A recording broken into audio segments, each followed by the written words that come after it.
Hi friends, Ranjana বেশ কিচেনের রঞ্জনা যথারীতি চলে এসেছে একটা রান্না নিয়ে।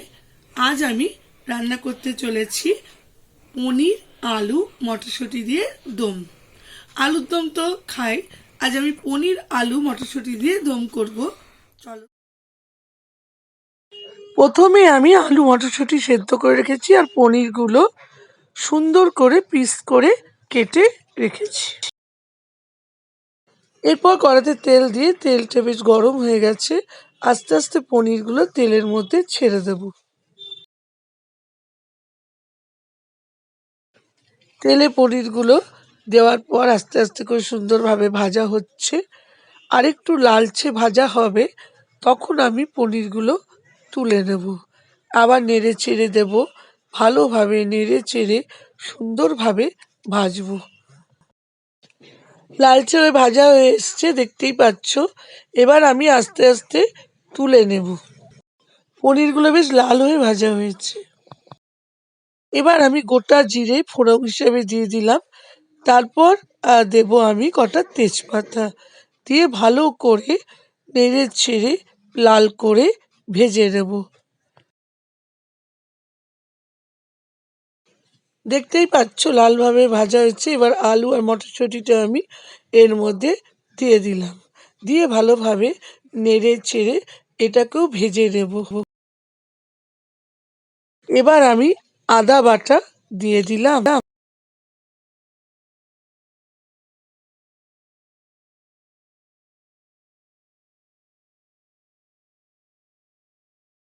নুন দিয়ে দিচ্ছি,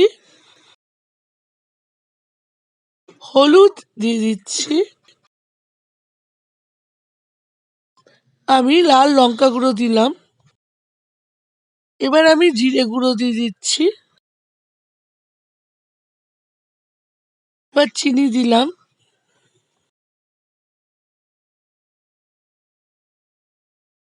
গরম মশলাও দিয়ে দিলাম,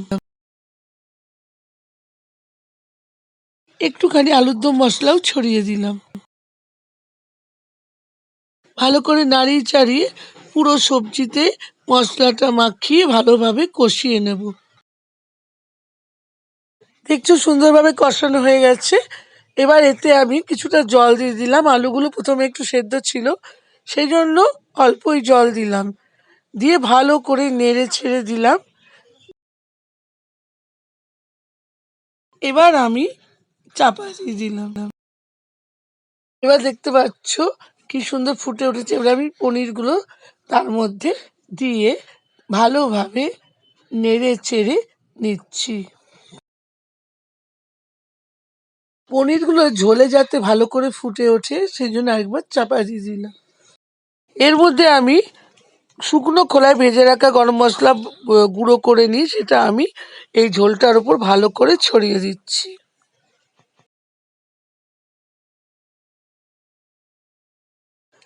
হয়ে গেছে আমার পনির, আলু, মটরশুঁটির দম।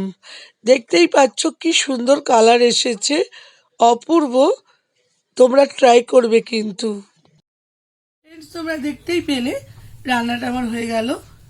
তোমরা পুরো রান্নাটা দেখলে, এই জন্য আমি খুব খুশি হয়ে গেছি।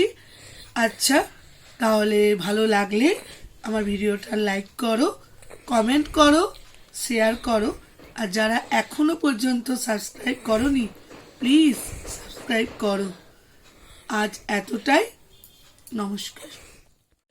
লাইক করবেন, কমেন্ট করবেন, সাবস্ক্রাইব করবেন, আমার এই ভিডিওগুলো দেখবেন। ভালো লাগলে লাইক, কমেন্ট, শেয়ার, সাবস্ক্রাইব করবেন।